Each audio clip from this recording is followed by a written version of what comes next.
Baik, sudah sekalian, untuk waktu yang ini saya serahkan kepada Pendeta Rudi Tilar dengan pembahasan. Silakan Pendeta.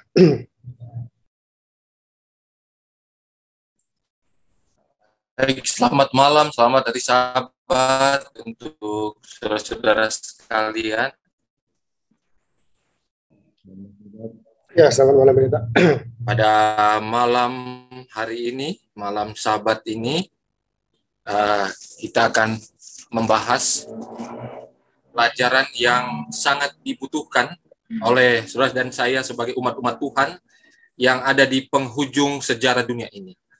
Revival and Reformation. Salvation is very near. Jadi kita membutuhkan kebangunan rohani dan reformasi, oleh karena keselamatan itu sudah sangat-sangat dekat dengan melihat segala sesuatu yang terjadi di dunia ini. Oke, sebelumnya saya akan share screen.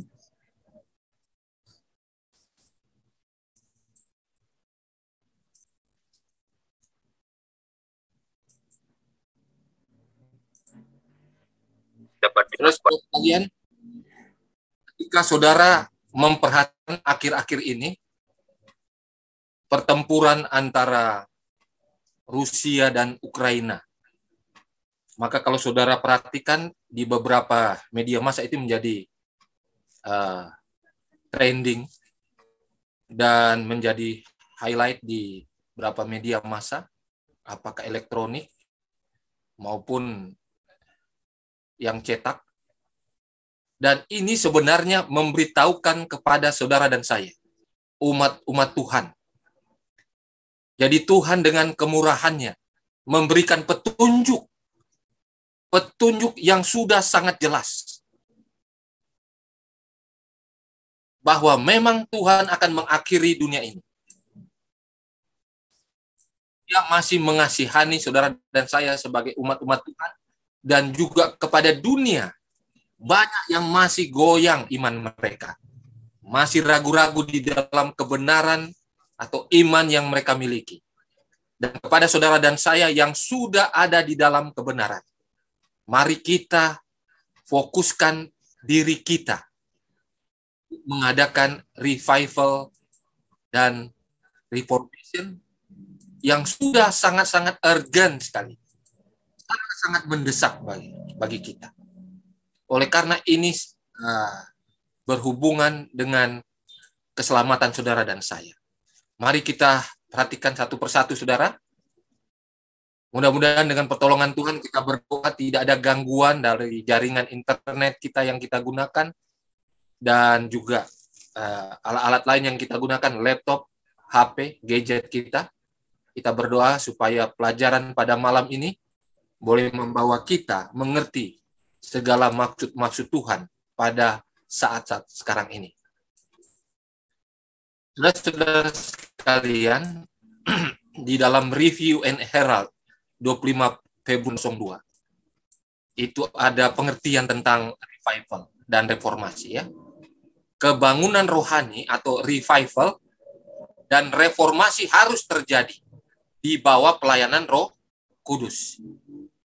Kunci pertama yang harus kita perhatikan, ya, bahwa tidak pernah kebangunan rohani reformasi itu dari inisiatif dari kita sendiri, dari kebenaran kita. Tidak. Ini semata-mata adalah pelayanan dari Roh Kudus, ya. Ini sangat jelas. Kebangunan rohani atau revival dan reformasi adalah dua hal yang berbeda, ya. Mudah-mudahan kita perhatikan di sini sehingga kita mengetahui perbedaan antara reformation, ya. Revival sendiri atau kebangunan rohani menandakan pembaruan kehidupan rohani.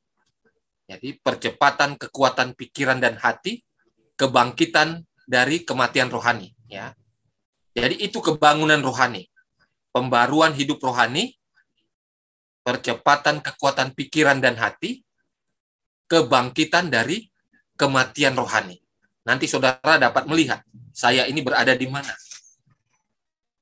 Apakah saya semua, ya, Nah, reformasi berarti reorganisasi atau perubahan ide dan teori. Ya, reformasi, reorganisasi, perubahan ide dan teori, kebiasaan dan praktek. Reformasi tidak akan menghasilkan buah kebenaran yang baik kecuali jika dikaitkan dengan kebangunan roh, kebangkitan dan reformasi. Harus melakukan pekerjaan yang mereka tetapkan, dan dalam melakukan pekerjaan ini mereka harus berbaur. Jadi memang nanti kelihatan jika ada reformasi pasti ada kebangunan rohani. Jika ada kebangunan rohani, ada reformasi.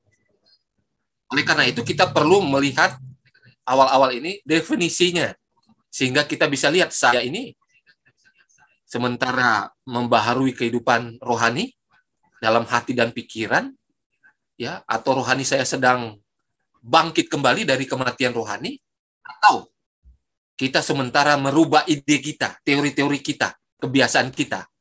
Ya, itu reformasi. Jadi dua-dua harus ada Roh Kudus di dalamnya. Tanpa Roh Kudus nggak ada itu reformasi, kebangunan rohani, nggak ada, ya. Oke. Setiap Testimonies jilid 7 284. Setiap orang sekarang perlu mencari Tuhan.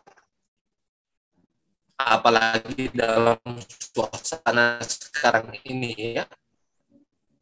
Di Rusia, Ukraina,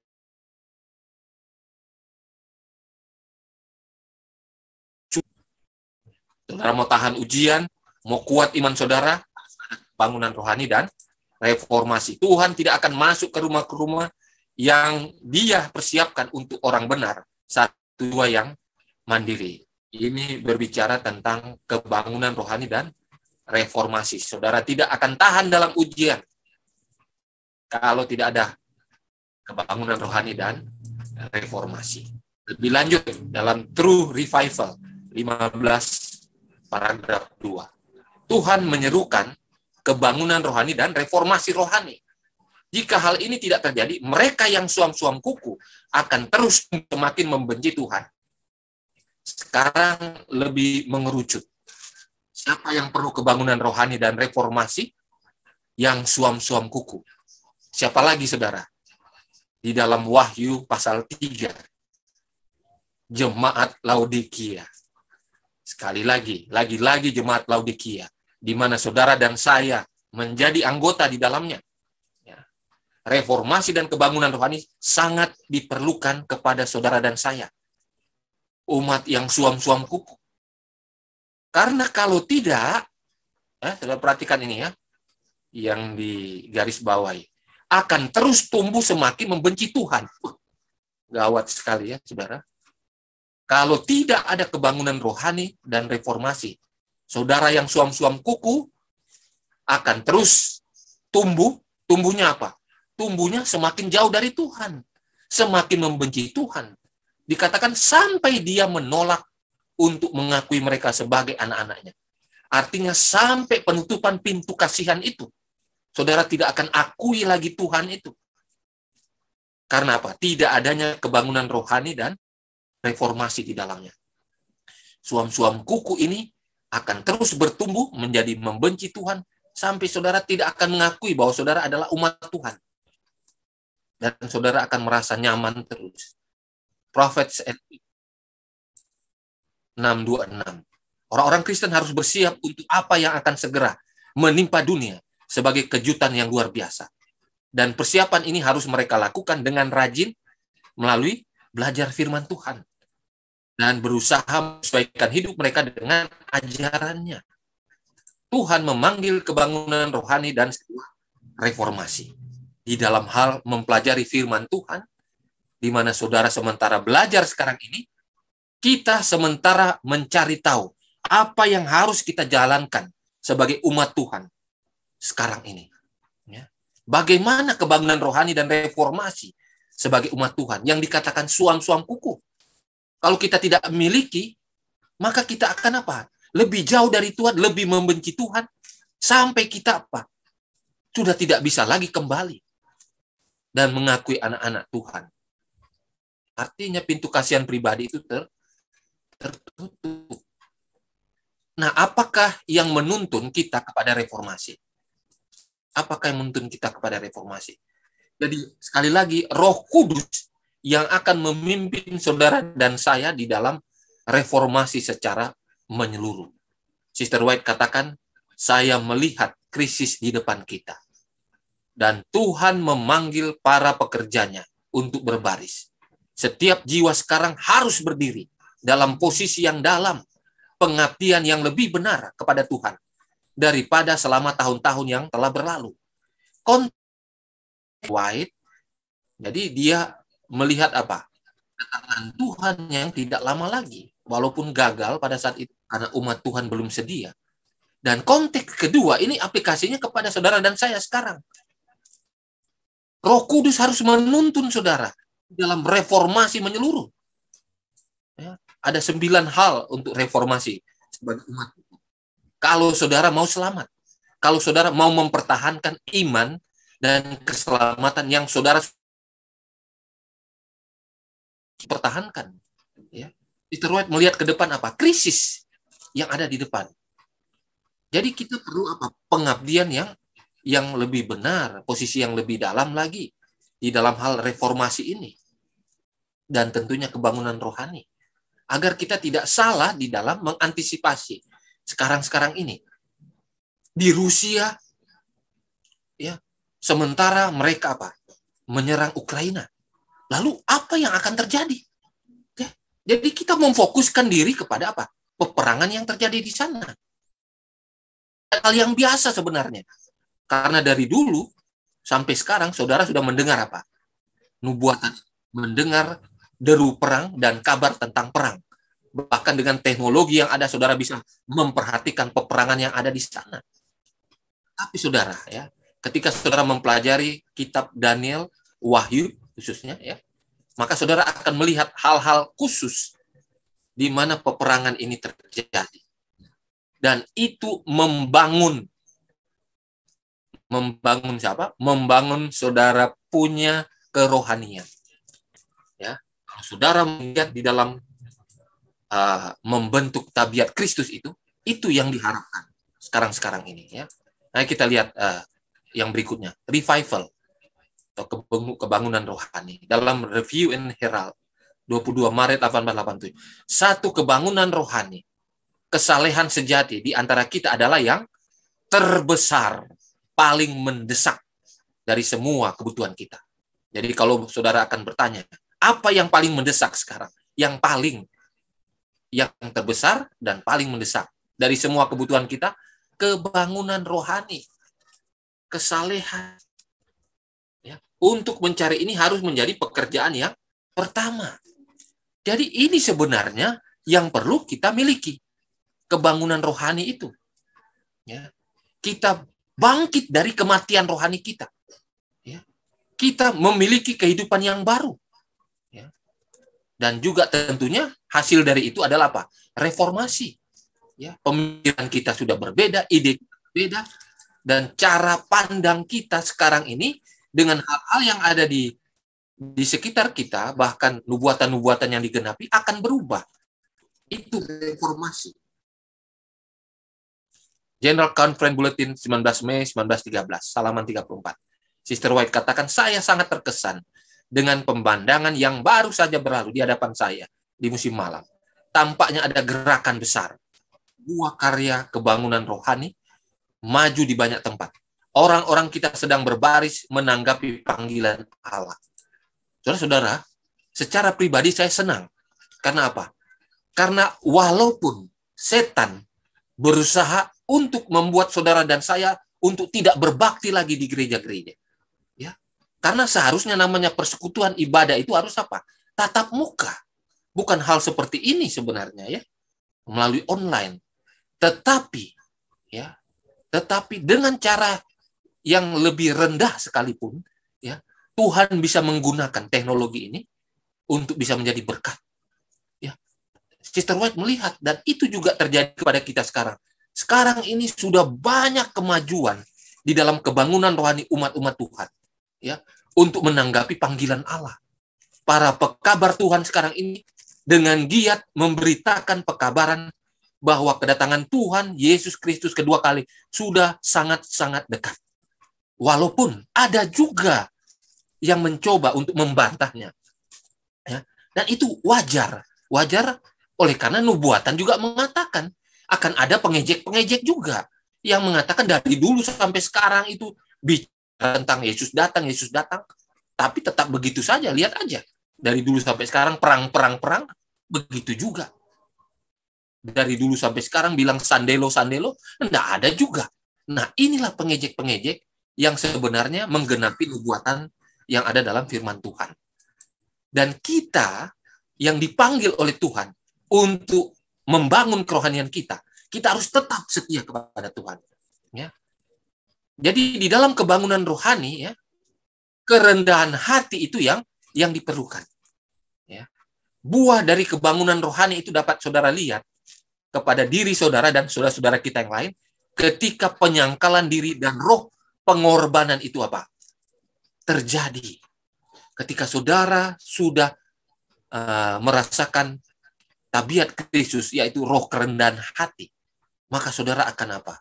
Ada penyangkalan diri, temperance, ya, pertarakan, dan roh pengorbanan. Dan ini kalau saudara sudah miliki, inilah roh surga itu.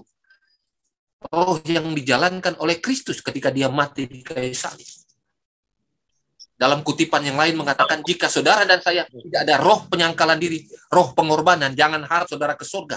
Karena di surga semua adalah orang-orang yang penuh pengorbanan. Dan roh pengorbanan ini dapat terjadi ketika saudara dalam keadaan apa? Memiliki kebangunan rohani. Dari mati rohani, saudara bangkit dengan memiliki roh kerendahan hati. Saudara akan memiliki penyangkalan diri dan pengorbanan. Ya. Tuhan menyerukan pemurnian dan pembersihan rumah tangga dan institusi secara menyeluruh. Jadi di dalam kebangunan rohani, saudara, dan reformasi, dimulai dari diri sendiri dan rumah tangga masing-masing. Di keluarga, saudara. Ya. Perhatikan dalam rumah tangga kita masing-masing. Apakah kita sudah ada kebangunan rohani di dalamnya secara keluarga dan menunjukkan reformasi yang sebenarnya di dalam prakteknya itu. Ketika terang yang telah Tuhan berikan bersinar melalui perantara manusia, pekerjaan besar akan dilakukan dalam demonstrasi roh dan dengan kuasa kebenaran akan diungkapkan dalam garis yang jelas dan jelas. Tetapi pekerjaan ini harus dimulai di rumah. Kebangunan rohani, revival, dan reformasi harus terjadi secara pribadi dan dimulai di dalam rumah tangga kita masing-masing. Ketika rumah tangga umat-umat Tuhan ini terjadi kebangunan rohani, reformasi, jemaat juga terjadi. Otomatis itu. Dan dunia akan apa?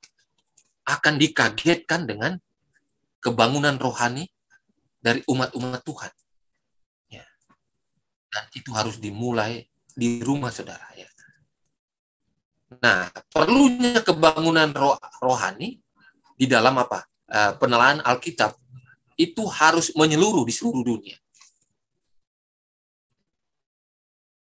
Dan membaca firman Tuhan itu tidak seperti yang lalu-lalu. Ya. Jadi kita membutuhkan waktu yang lebih banyak dan lebih khusyuk lagi di dalam belajar Alkitab. Bahkan bukan cuma di kita sendiri, tetapi kita perlu keluar memberitakan firman Tuhan Alkitab ini kepada orang-orang di sekitar kita.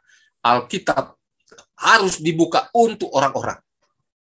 Pengetahuan tentang Allah adalah pendidikan tertinggi. Itu akan menutupi bumi dengan kebenarannya yang menakjubkan, seperti air menutupi laut. Saudara, ini akan digenapi semuanya nanti ketika laut kerai. Seruan nyaring setelah sandelo berlaku, lalu ada pemeteraian, roh hujan akhir dicurahkan. Nah, setelah itu, umat-umat Tuhan yang telah mendapatkan roh hujan akhir memberitakan pekabaran dengan lebih nyaring lagi. kepada dunia. Tapi sekarang ini, ya, penelaahan atau pembelajaran Alkitab itu untuk tabiat saudara, tabiat Kristus. Sekaligus kita apa? Menginjil. Seberapa yang Tuhan izinkan kita boleh jangkau. Jadi tidak ada alasan bagi saudara dan saya untuk tidak menginjil. Itu adalah keharusan. Sekali lagi, itu adalah keharusan. Ia segera didesak untuk berbicara di tempat lain. Dan hampir di setiap tempat, pekerjaannya menghasilkan revival, pekerjaan Tuhan. Orang-orang berdosa ditobatkan. Para deis dan orang-orang kafir dituntun mengakui kebenaran Alkitab dan agama Kristen. Ketika kebangunan rohani itu terjadi, saudara, praktek reformasi itu, ya, saudara akan apa? Membawa banyak jiwa. Pasti, sudah pasti.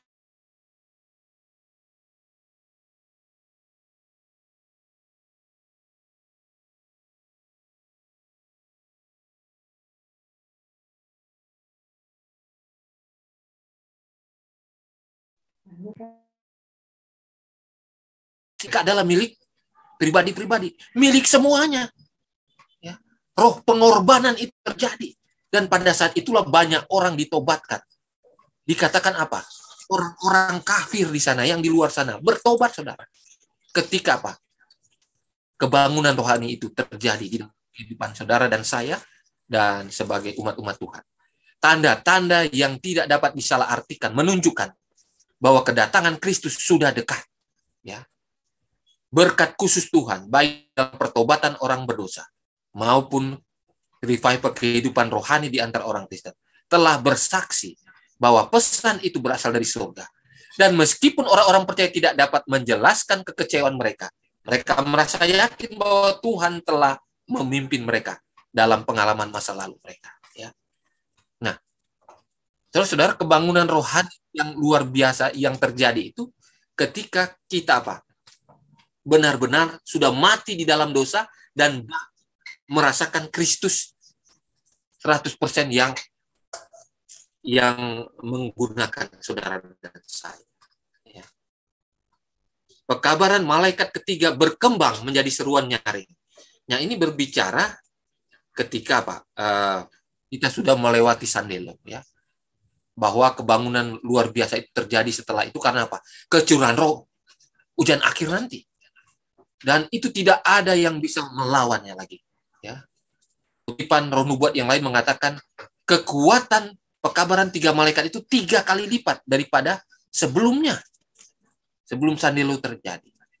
Ya. Dan sekarang ini kita menyatakan apa? Pekabaran 3 malaikat. Ya. Dan pekabaran 3 malaikat ini seharusnya sudah tidak main-main lagi. Ya. Ya, itulah present truth itu. Ya. Kebenaran masa kini yang harus kita sampaikan.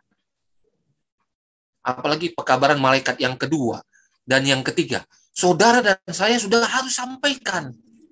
Jangan nanti lebih banyak orang tidak mengenal apa.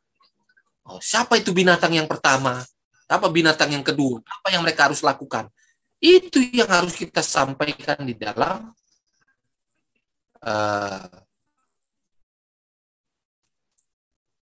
kehidupan kita sehari-hari. Itu dia. Present truth itu, saudara. Ya. Tentang Kristus, tetapi kita menyampaikan kepada dunia. Wahyu 13 sesuai dengan pekabaran malaikat kedua dan ketiga dan juga malaikat yang pertama. Itu sudah harus kita sampaikan. Jadi, jika para pekerja mau merendahkan hati mereka di hadapan Tuhan, maka akan ada apa? Revival yang luar biasa dari pekerjaan misionaris medis Injil. Ini berbicara dalam hal kesehatan. Reformasi kesehatan yang sudah sangat mendesak. Nah, kita bicara di sini di dalam reformasi ya saat ini ya. Dalam membina pola makan dan diet 71. Selama bertahun-tahun Tuhan telah menarik perhatian umatnya kepada reformasi kesehatan. Inilah salah satu cabang pekerjaan yang disiapkan bagi kedatangan Anak Manusia. Nah, saudara-saudara sekalian ya, saya senang sudah makin melek umat-umat Tuhan dalam hal reformasi kesehatan. Karena ini adalah apa? Cabang pekerjaan yang disiapkan. Untuk apa? Mempersiapkan saudara dan saya bagi kedatangan Yesus yang kedua kali. Kalau tidak ada reformasi dalam kesehatan, khususnya umat-umat Tuhan, Yesus ini kelihatan menunda-nunda terus. Karena apa? Karena ini sangat penting berhubungan dengan kedatangan yang kedua kali dari Yesus Kristus. Ya. Reformasi besar harus dimulai tadi di rumah, di dalam hal kesehatan. Ya. Gerakan reformasi besar di antara umat, banyak yang akan memuji Tuhan. Ketika reformasi itu terjadi, orang sakit akan disembuhkan. Banyak mujizat terjadi. Ratusan bahkan ribuan orang akan mengadakan apa? Penginjilan dari rumah ke rumah. Karena Roh Kudus dengan apa? Dengan kuasa yang besar menguasai saudara dan saya. Sehingga tidak ada yang bisa membendung saudara punya niat di dalam penginjilan. Karena Roh Kudus yang bekerja, itu kebangunan rohani. Reformasi yang luar biasa. Nah, di dalam reformasi ini, saudara, ya kita berusahalah, ya. Selain kita berdoa, ya, senang saya lihat ada doa subuh, ya, ada doa satu malam. Tetapi roh perselisihan ini, kalau masih ada roh perselisihan dan perselisihan itu di dalam gereja-gereja kita, ya, itu bukan reformasi, nggak ada kebangunan rohani. Bagaimana Roh Kudus itu akan dicurahkan? Ketika Roh Kudus dicurahkan, apa yang tidak mungkin akan terjadi? Ya, yang saudara pikir tidak mungkin, semua terjadi. Banyak yang ditobatkan. Dan persiapan bagi kedatangan Yesus itu apa? Sudah pasti.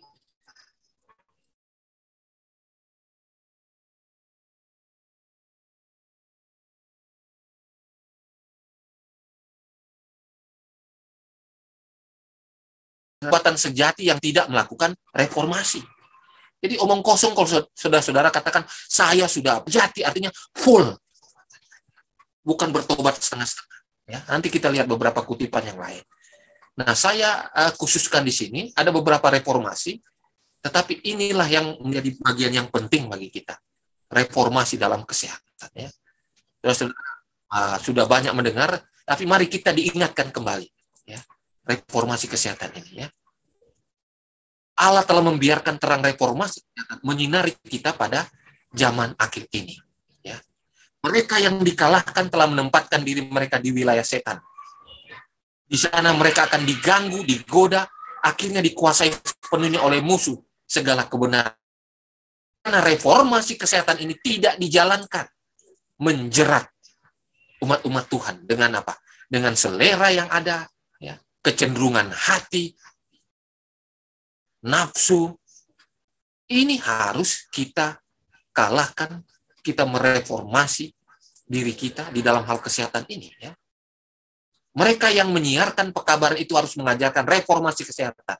Inilah satu pelajaran yang harus saudara dan saya pahami. Harus. Tidak bisa tidak artinya. Agar kita bersedia menghadapi apa? Kejadian yang akan datang. Jadi bukan cuma sekedar untuk diri kita saja. Oh, kita untuk sehat saja. Tidak demikian. Tetapi peristiwa-peristiwa besar yang akan terjadi ke depan, kita akan bisa hadapi. Karena apa? Pemikiran kita akan jernih. Kuasa kita besar. Karena Kristus melalui Roh Kudus ada di sana. Itulah sebabnya pekerjaan tersebut harus menonjol. Jadi reformasi kesehatan ini harus menonjol. Sekarang banyak yang berbeda di lembah bayang maut, yaitu yang telah mempersiapkan di bekerja untuk Tuhan. Tapi belum merasakan bahwa satu kewajiban kudus dalam hukum kesehatan. Hukum tubuh sebenarnya adalah hukum Allah sendiri. Tetapi nampaknya fakta ini sudah dilupakan. Jadi kesehatan itu kelihatannya bagi umat Tuhan, itu tidak ada hubungannya dengan hukum Allah. Padahal itu adalah kewajiban kudus, dan itu juga adalah hukum kesehatan ini. Jadi reformasi kesehatan harus saudara miliki. Karena itu adalah apa? Hukum Allah juga yang kita jalankan. Tugas pertama yang harus kita lakukan untuk Allah adalah apa?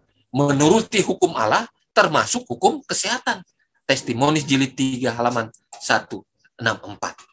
Allah sedang berusaha menuntun kita selangkah demi selangkah kembali ke rancangannya semula.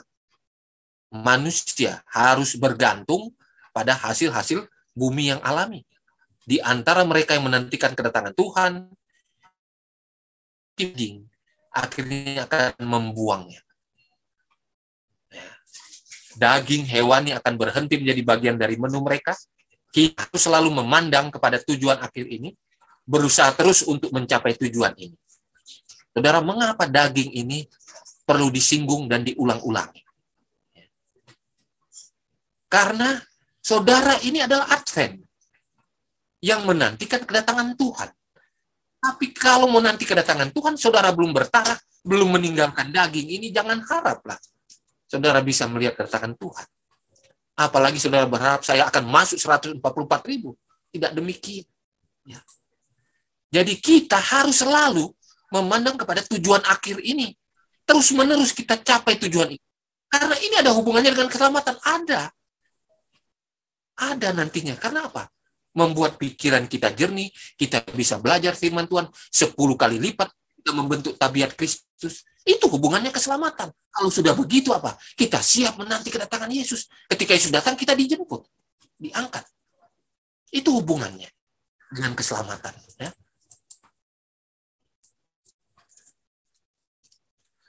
Reformasi kesehatan di kalangan anggota kita harus dilaksanakan yang sebelumnya tidak dilakukan. Beberapa kutipan ini sengaja saya ambil. Ada orang-orang yang harus disadarkan bahaya makan daging. Sekali lagi saudara, tulisan inspirasi roh nubuat ini dari Allah, dari Kristus. Jadi ketika saudara tidak mengikutinya, saudara tidak mengikuti apa yang Kristus katakan. Saudara berdosa. Ada orang-orang yang ya saudara dan saya ini sudah 150 tahun lebih. Amat daging itu bahayanya bagaimana? Tapi saudara-saudara belum mengambil langkah untuk meninggalkan itu, saudara perlu bertobat, perlu adakan reformasi, kebangunan yang terjadi. Ya. Makan daging ini membahayakan kesehatan tubuh, pikiran, dan rohani. Tiga-tiga ini terganggu. Ini ya berbahaya untuk tubuh, pikiran, rohani. Banyak yang sekarang baru setengah-setengah bertobat dalam makan daging. Ya, saya perlu ulangi. Banyak yang sekarang baru setengah-setengah bertobat dalam soal makan daging, akan apa? Keluar dari lingkungan umat Allah. Saudara perhatikan, saudara umat Allah. Ya, bukan saya yang katakan, tulisan roh nubuat di mana Kristus mengilhami langsung. Banyak yang sekarang baru setengah-setengah bertobat dalam makan daging, akan keluar dari lingkungan umat Allah dan tidak lagi berjalan bersama mereka. Akan. Ya. Saudara, ini amaran keras, tapi harus saudara dengar. Membina pola makan dan diet 368. Sayuran, buah-buahan, biji-bijian harus menjadi bahan makanan kita. Ini kan yang sudah dikasih tahu di Eden. Ini makanan kelas 1, makanan utama surga.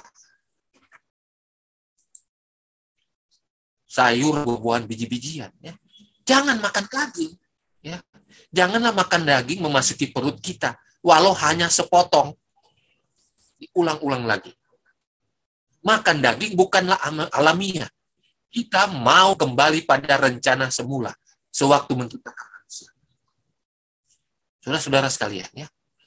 Kalau saudara ingin kembali ke Eden yang dipulihkan, nggak ada daging.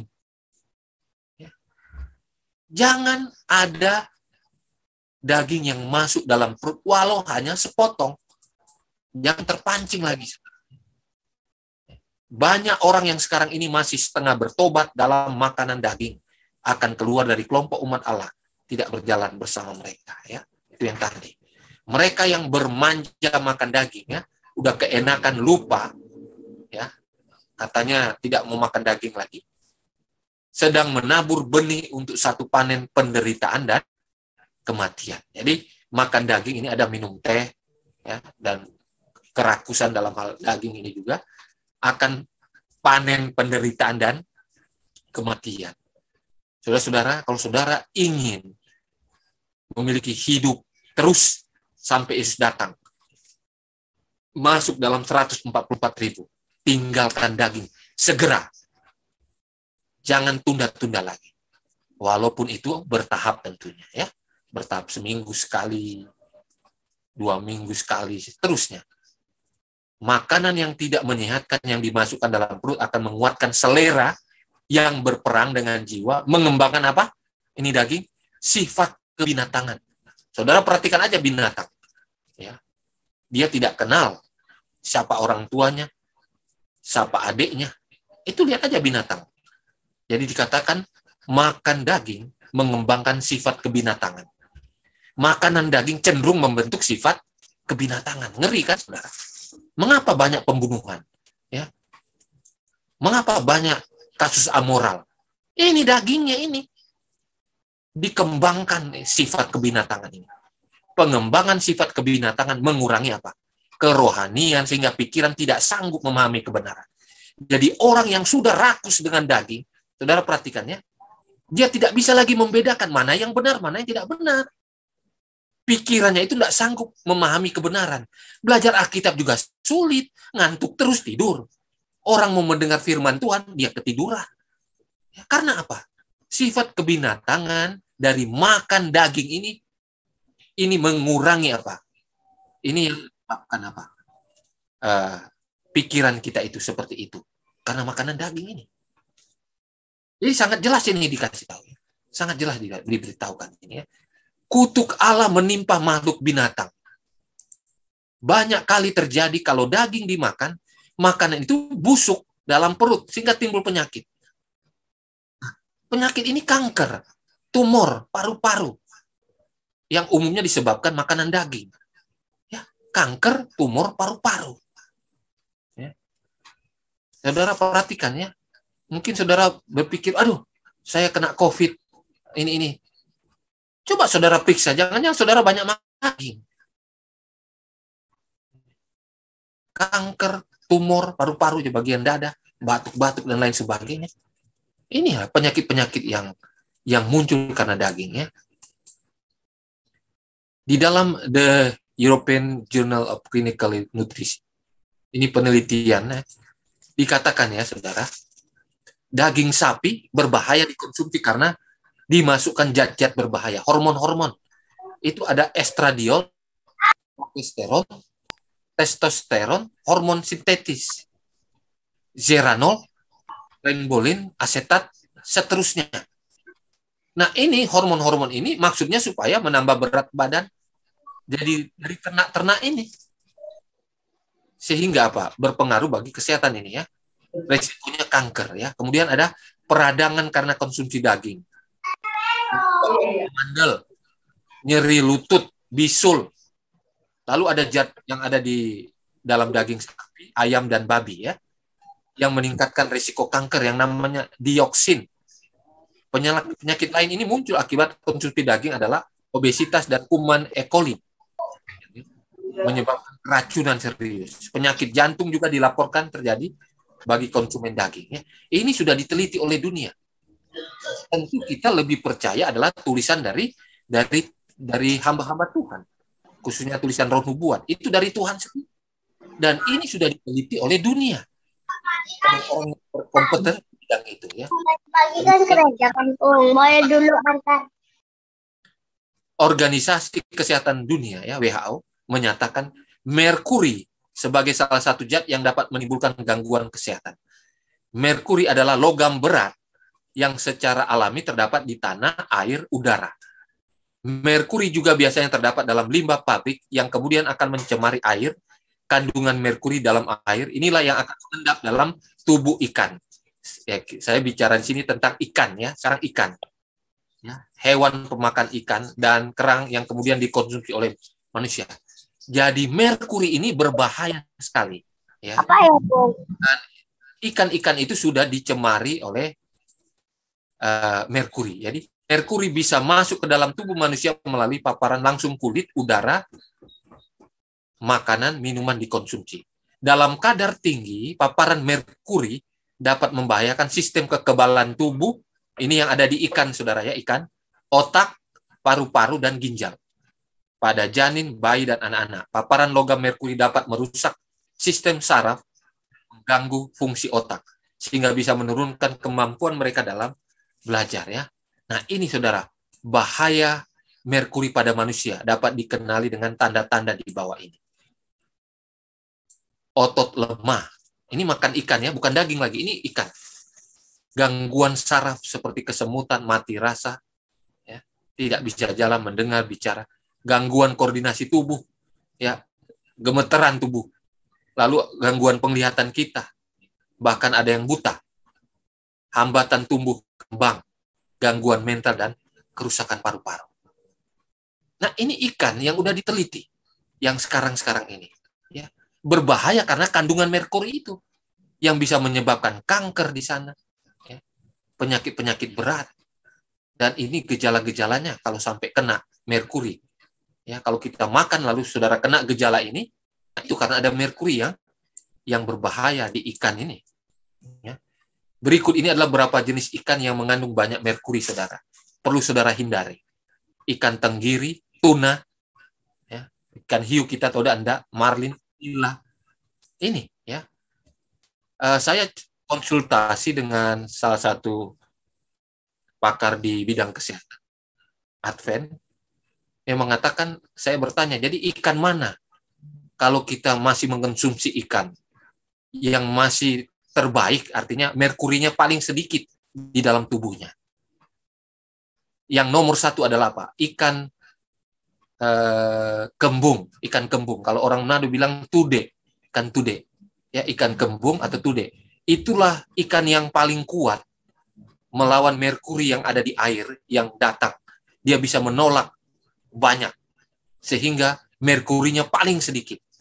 Jadi kalau Saudara masih mengkonsumsi ikan, carilah ikan kembung. Orang Manado bilang tude. Nah, seperti itu ya. Sekarang kita lihat beberapa kutipan Roh Nubuat yang lain. Kapankah mereka yang mengetahui kebenaran memegang pendirian di pihak prinsip yang benar untuk sementara atau untuk kekalan? Kapankah mereka setia pada prinsip reformasi kesehatan? Kapankah mereka mau belajar bahwa menggunakan makanan daging berbahaya? Saya mendapat petunjuk untuk mengatakan ini. Kalau makanan daging pernah dianggap aman, sekarang tidak aman lagi. Itu zaman Nyonya White. Sejak zaman Nyonya White, ya, daging itu sudah tidak aman. Dan ikan dalam 20 tahun terakhir ini sudah apa? Sudah berbahaya karena kandungan merkurinya yang sudah sangat hebat ya. Kemungkinan mendapat penyakit bertambah 10 kali lipat dalam diri pemakan daging. Itu ada. Ya, kanker, tumor, dan peradangan disebabkan makanan daging tadi ya. Ini mengkonfirmasi yang tadi. Dari terang yang telah dipancarkan Allah kepadaku, ini Sister White yang katakan, kanker, tumor merajalela. Karena apa? Karena hidup kotor dengan makan daging yang mati. Daging binatang yang mati. Kanker, tumor. Ya. Nah, kemudian Testimoni Jilid pertama 486 melalaikan reformasi kesehatan. Satu penyembahan berhala, selera. Jadi kalau Saudara mengatakan, saya tidak menyembah berhala, saya tiap hari beribadah kepada Tuhan. Tapi selera Saudara belum Saudara kekang. Saudara itu penyembah berhala juga. Saudara masih melalaikan reformasi kesehatan dalam hal selera. Bila reformasi kesehatan benar-benar sudah diikuti umat Tuhan, baru mereka berdiri, baru bisa apa? Berdiri sebagai umat Tuhan sempurna di hadapan Allah. Artinya apa? Siap diselamatkan. Reformasi sudah dijalankan. Di antara mereka yang menunggu kedatangan Tuhan, makan daging pada akhirnya akan dihentikan. Daging akan dihentikan menjadi bagian dari makanan mereka. Kita harus menjaga tujuan ini. Tadi kutipannya sudah ya. Tuhan menuntut agar selera dibersihkan, penyangkalan diri dilakukan. Ini harus dilakukan sebagai umat.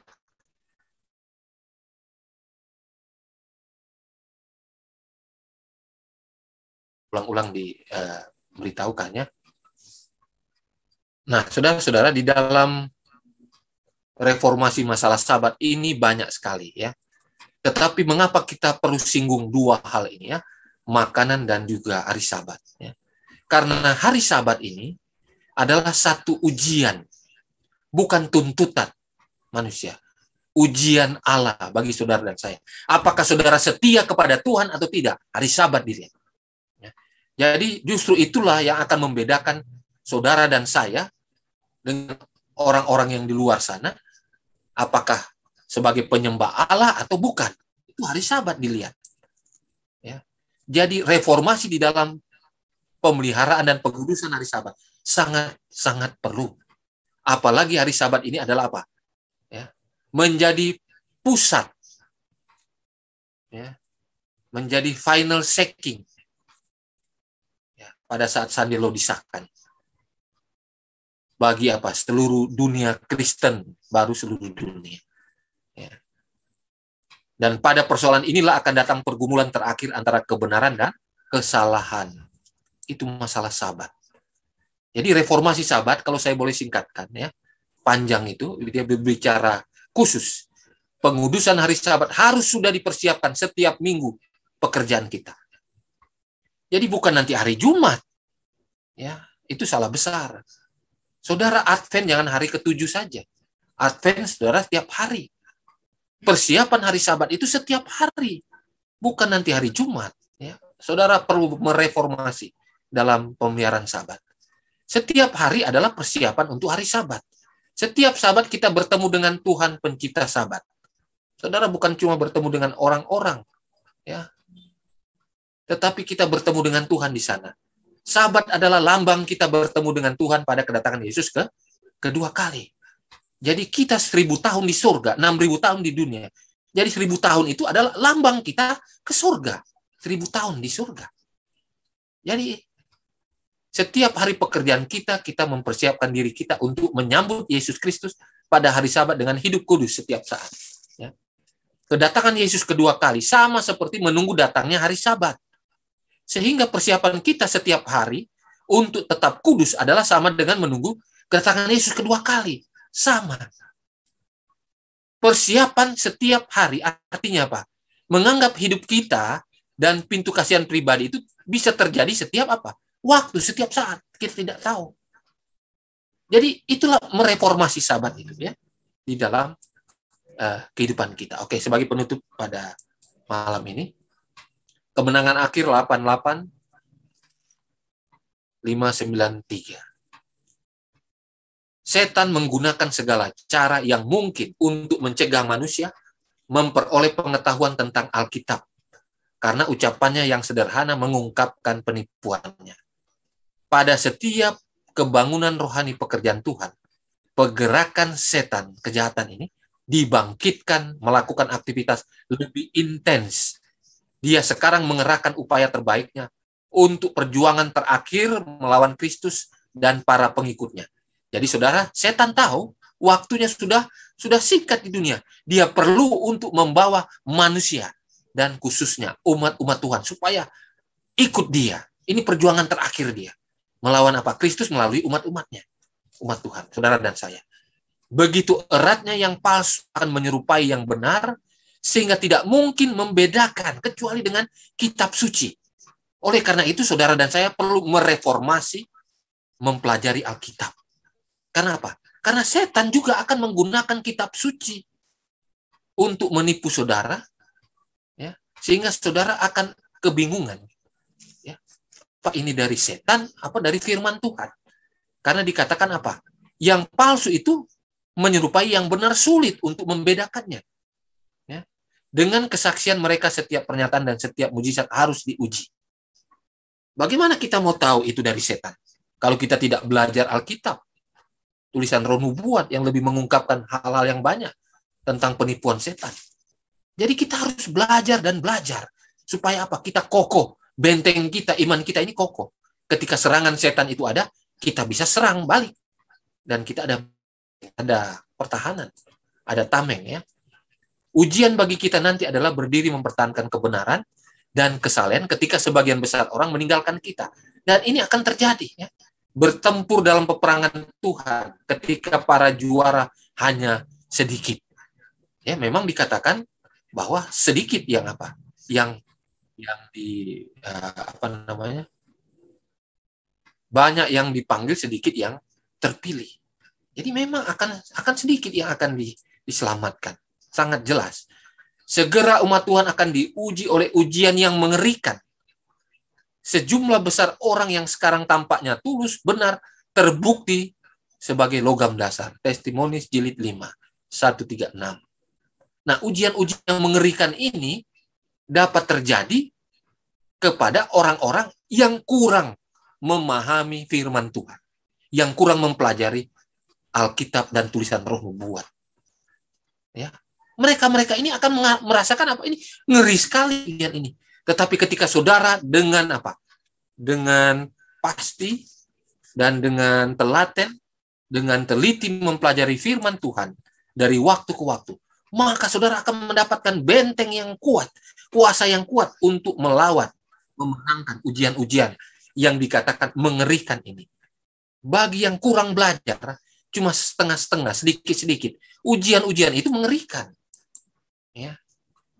Dalam hayal terakhir yang diberikan pada saya, Sister White katakan, saya ditunjukkan kenyataan mengejutkan.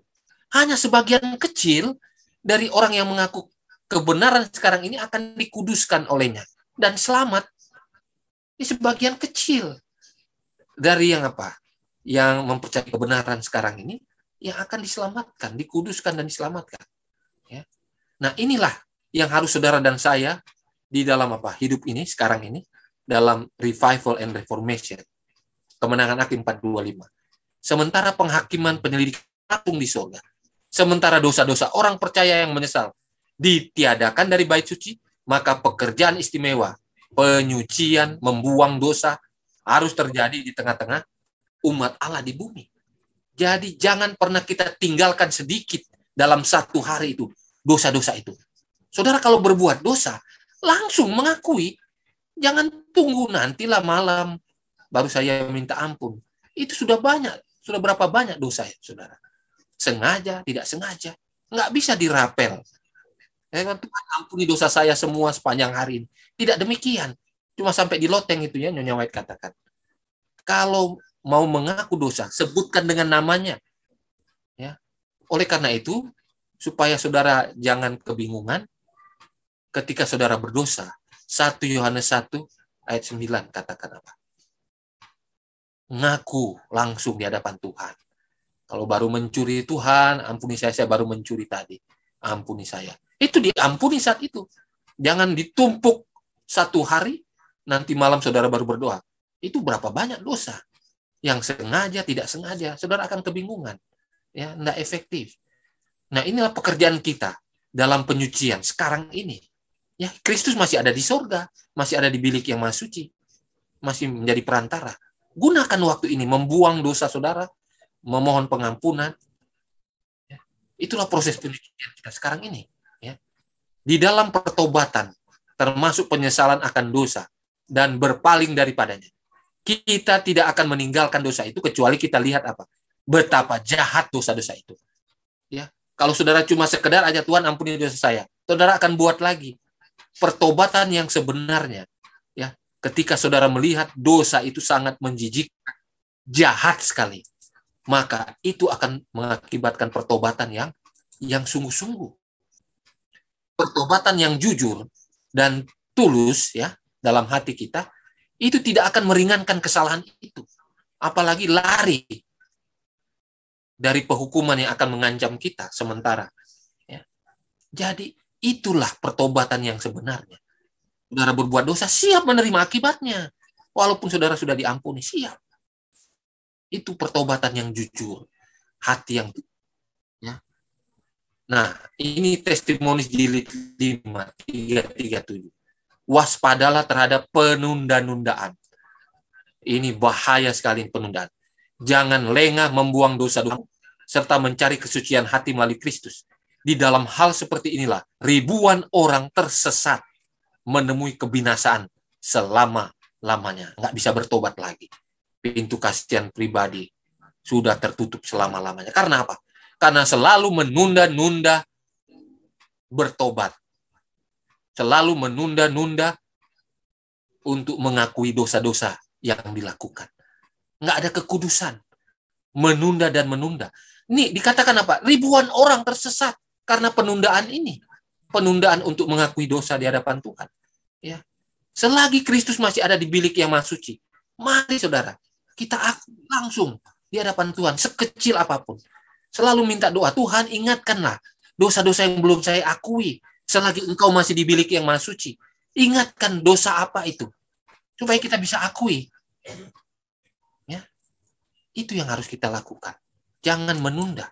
Ya. Kita tidak tahu kapan Tuhan akan selesaikan perkara hamba-hambanya. Marilah kita selalu bersiap bertemu dengan Tuhan dalam damai. Ini perhatikan saudara. Pintu kasihan salah satu dari kita bisa berhenti sebentar lagi. Kematian karena kecelakaan mungkin tiba-tiba, tidak terduga, menutup sejarah dunia kita. Bagaimana catatan kehidupan kita hari ini? Jadi pintu kasihan pribadi itu sewaktu-waktu bisa terjadi. Ya, ketika kita mati karena kecelakaan, ya. Karena apa? Karena anfal, karena stroke, langsung meninggal, tanpa ada apa? Pertobatan. Ini yang kita jaga. Pintu kasihan pribadi. Lalu dikatakan para nabi dan bapa jilid 1:1-3. Setiap hari, pintu kasihan bagi beberapa orang telah tertutup, saudara.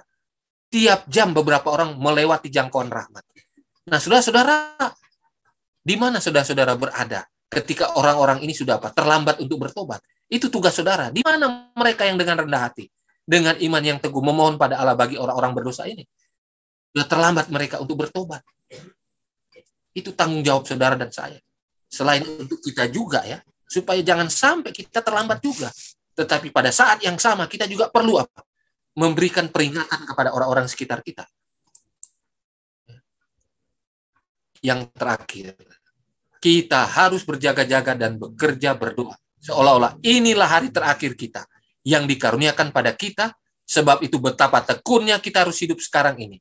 Harus mengikut Yesus dalam perkataan dan perbuatan. Saudara harus menganggap hidup saudara itu apa? Ini yang terakhir. Supaya saudara bertobat setiap saat. Ya. Karena pintu kasihan itu sewaktu-waktu. Secara pribadi dalam kematian yang percaya. Ya. Belum lagi pemeriksaan di surga ya. Itu ya. Lalu ini lagi. Meterai Allah yang hidup akan dikenakan hanya pada mereka yang punya keserupaan dengan Kristus dalam tabiat.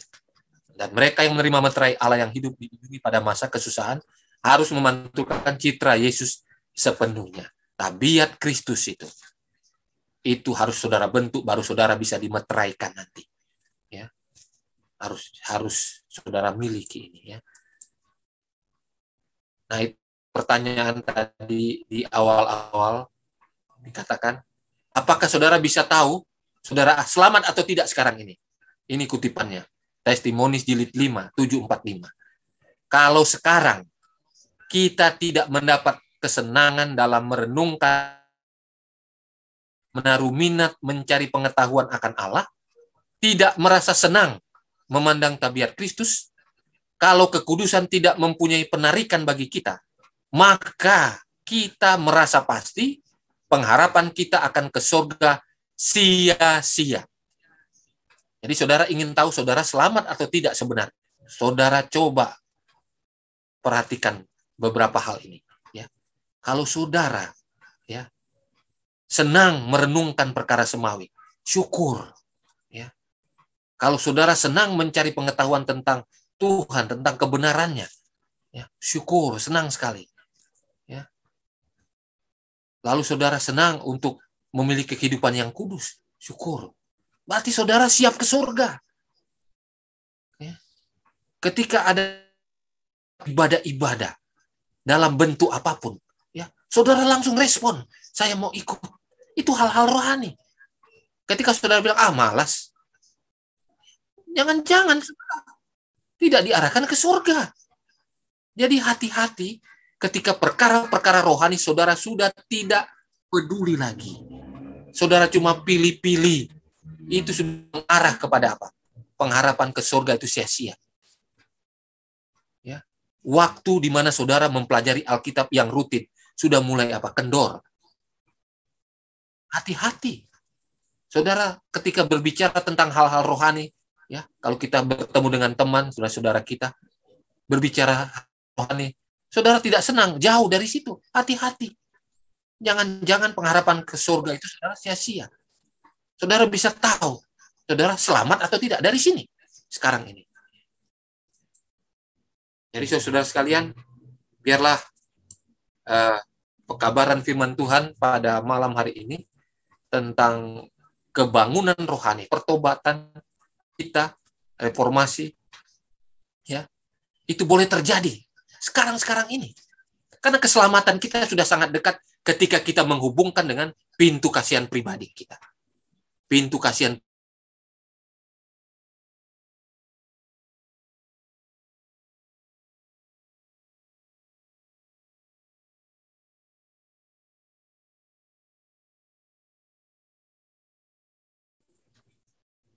hiduplah kudus setiap saat sebagaimana saudara menghela nafas saudara.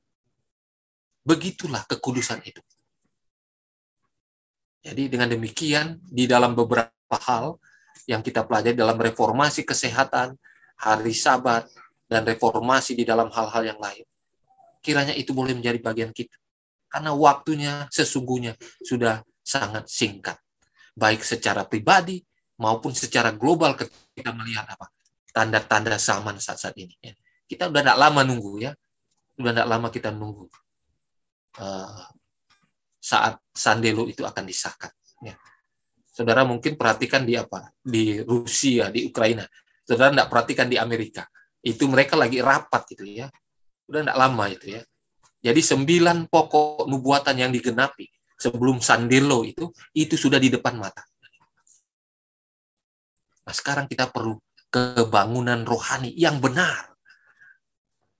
Reformasi yang benar. Ya. Jangan sampai salah lagi ya. Mudah-mudahan dengan pertolongan Tuhan pada malam ini, sedikit banyak kita boleh dikuatkan iman kita, dipersiapkan bagi kedatangan Tuhan yang tidak lama lagi. Tuhan Yesus memberkati. Terima kasih.